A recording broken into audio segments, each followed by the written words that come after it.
Tapi basicnya adalah it's okay not to be okay. Exactly. Gitu kan? Terkesannya kayak oke, tapi sebenarnya nggak oke. No, maksudnya nggak apa-apa kalau kita ada masalah tuh nggak apa-apa.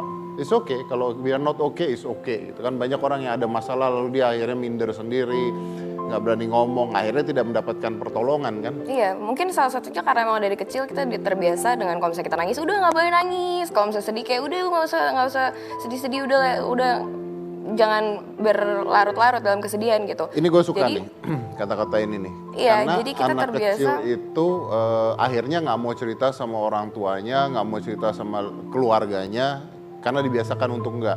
Dan tidak ditanya kenapa. Gini deh, anak kecil ulangan nilainya jelek. Kenapa jelek? Kenapa jelek? Bodoh banget kamu. Gitu. Nggak ditanya kenapa jeleknya, nggak ditanyain mengapa dia bisa jelek. Kamu nggak bisa apanya nggak gitu. bisa apanya. Okay. Nah ini dia. betul. Itu yang akhirnya terus jadi trauma sendiri. Gitu. Real, tapi aku penasaran deh, mungkin di luaran sana juga banyak pemirsa yang mengalami seperti kamu, tapi nggak tahu harus berbuat apa. Jadi kalau Ariel ini berobatnya kemana, Ariel? Kalau misalnya memang teman-teman masih ragu, apa iya ada yang salah, ada yang harus diperbaiki, atau ada yang nggak wajar terjadi di dalam diri sendiri, mungkin bisa dicek. Aku di highlights di social media aku tuh ada banyak cara-cara untuk mendeteksi dini. Ya. Sekiranya kamu butuh bantuan profesional atau tidak. Kalau misalnya memang dari beberapa list yang udah aku tulis itu ada beberapa yang mengkhawatirkan kalian, berarti itu tandanya kalian harus cari bantuan profesional gitu. Dan sedihnya dari 2 tahun lalu aku kampanye tuh orang-orang masih banyak banget yang ada di stigma malu untuk ke psikolog.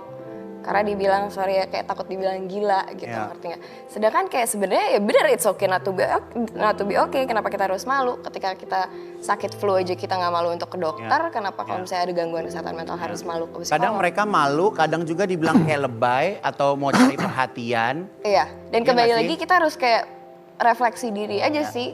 Yang hidup kan kita sendiri, yang ngerasain kita sendiri. Terus kita mau dengerin omongan orang malu sama Dan omongan sama orang netizen aja gitu. kayak pasti dijadiin kayak bahan bercandaan gitu ya. Nah sebenarnya gini Gun, kalau gue bisa ngomong ya, sebenarnya gini. Ketika dibilang lebay atau untuk nyari perhatian, kenapa? Karena memang banyak yang begitu juga.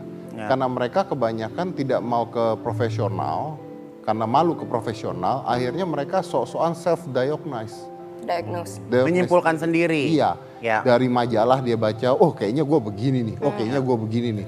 Tapi mereka nggak mau minta bantuan Betul. profesional. Sedangkan yang profesional aja butuh waktu bertahun-tahun untuk mempelajari itu dan untuk kayak actually detect what is wrong with you gitu loh. Jadi kayak instead of self-diagnosing yourself, ya satu-satunya hal yang tepat untuk dilakukan ya cari bantuan profesional. Sekarang udah banyak kok platform-platform yang bisa dilakukan online juga kita untuk Daring? ya untuk konsultasi, Untuk konsultasi, sama psikolog dan oke. psikiater gitu. Dan kalau misalnya memang biaya yang jadi masalahnya, kalian bisa cek juga di social media aku. Setiap minggu aku bagi-bagi voucher konseling gratis bersama psikolog. Jadi aku tadi sempat kepoin Instagram kamu gitu kan. Justru Instagram kamu tuh sekarang lebih sedikit foto-foto diri sendiri, tapi lebih banyak kayak kata-kata yang membangkitkan orang, kayak banyak kata-kata buat healing pribadi. Itu yang kamu hasilkan dari... Jadi tuh sebenarnya dari pas sebelum Oktober 2019 pas aku announce keadaan kesehatan mental aku sempat off dari Social entertainment media? industry. Oke. Karena aku ngerasa kayak aku nggak mau ngelanjutin lagi gitu. Oke. Tapi setelah banyak melalui pertimbangan dan aku akhirnya memutuskan ya udah, ketika aku udah punya platform yang sebesar ini, aku akan menggunakan untuk hal yang baik aja gitu. Jadi ya makanya emang lebih jarang posting yang personal life gitu. Sekarang justru malah lega ya. Ada tempat, punya sosial media sendiri. Iya sih, dan jujur pas pertama kali announce tuh agak deg-degan karena masih takut masyarakat Indonesia ada di stigma buruk tentang kesehatan mental. Tapi ternyata begitu aku sharing, banyak sekali teman-teman yang akhirnya juga open up dan sharing ke satu sama lain tentang kondisi mereka dan jadi lebih ngerasa nggak sendirian aja. Oke, tapi artinya sampai detik ini lu masih terus konsultasi? Masih dong, masih regularly check up ke dokter, masih terapi. Masih terapi juga? Masih doing self hypnosis setiap hari. Oke, konsumsi obat juga ada? Konsumsi obat sekarang udah nggak setiap hari harus, ketika dibutuhkan saja. Oke, berarti Biasanya kalau pas lagi harus konsumsi obat, pas kamu lagi gimana? Anxiety Panic attack, attack, panic attack, terus lagi anxious for no apparent reason gitu. Cuma biasanya kalau misalnya kayak gitu gue coba lakuin kayak yoga dulu atau meditasi dulu. Pokoknya kayak gue mencoba bahwa medication itu last option gitu. Jadi kadang-kadang ada orang-orang yang tiba-tiba tuh bisa panic attack atau resah.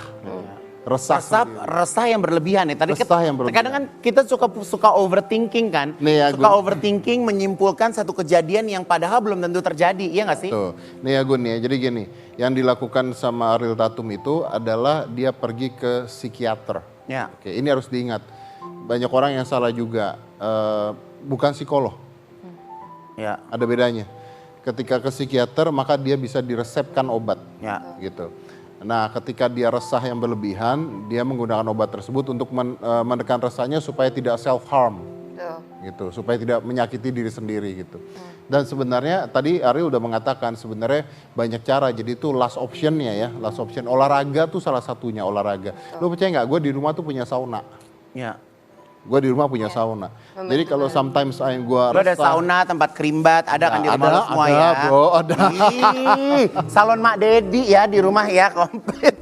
tapi bener loh, itu help loh. Jadi ketika gue resah atau gue lagi panik, nyalain sauna, diem di sauna, itu nolong. Itu salah satu ininya buat healing. Iya, salah satunya buat healing seperti itu.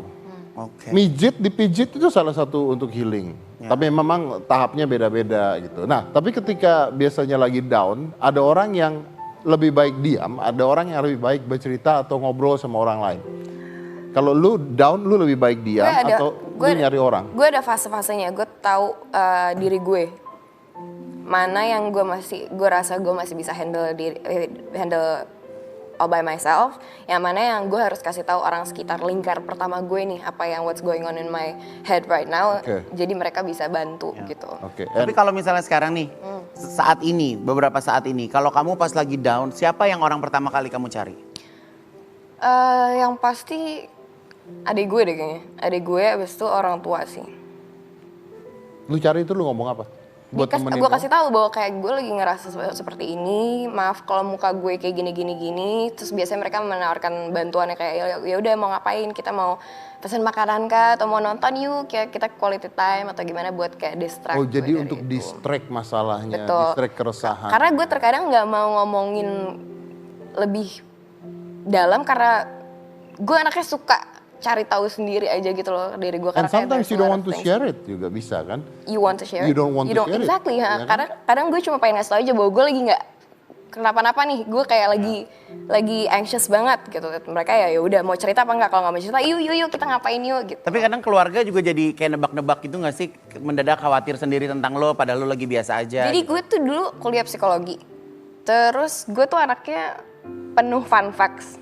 Jadi sejak gue kasih tahu bahwa sharing sama orang terdekat kita bisa membantu kita untuk feel better, gue sama orang-orang lingkar terdekat gue sering sharing kalau misalnya kita lagi ngerasa resah kayak gue nggak tahu nih kenapa gue kayak gini, kita sharing. Jadi in order kita bisa bikin kayak support group kecil kita aja biar kita tahu gitu loh kondisi kita sekarang lagi kayak gimana gitu. Jadi emang di keluarga gue emang sharing banget sih tentang Jadi semua yang apa ada di kabar lo rumah hari ini? sekarang menjadi pendengar yang baik buat lo ya? buat satu sama lain sih, buat semuanya. Karena kan pada dasarnya bukan gue doang yang suka ada masalah, semua orang pasti ada masalah gitu. Ini menarik nih Gun, karena kadang-kadang kalau gua komplain, gua sakit kepala nih.